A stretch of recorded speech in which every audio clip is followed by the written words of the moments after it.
Hi, my name is Toini. I'm 16 years old and I live in Halpe. I go to Generations Halpe.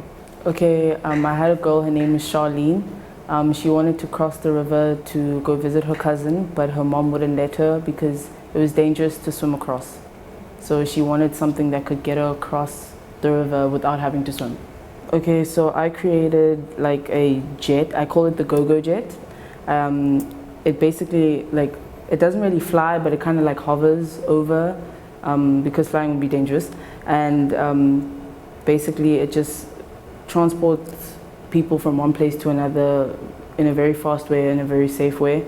As you can see, there's like two parts here for the feet so that she can or he can grip on, and then also grip and hold on here so that when they fly over, like they don't fall over. So yeah, I honestly like it. I just wish that I put maybe like more options onto it. Like, let's say if you don't want to stand, maybe if you want to sit down, maybe like it's a whole journey, so you don't want to like stand the whole time. So yeah, but other than that, I really like it.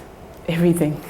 I didn't really know much about 3D printing, just the names like sounded familiar, but I know now that you can make many things, not just random like objects. You can actually make things like houses, you know, and it's really interesting.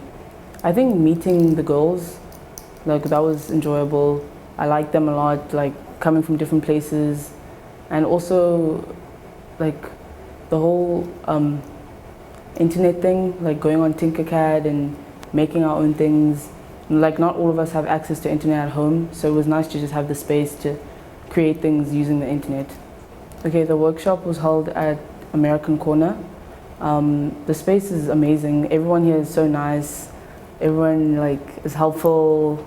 I'm not shy to ask for help. I'm normally shy, but I wasn't shy to ask for help. So yeah, it was at American Corner. Yes, of course, I would feel comfortable.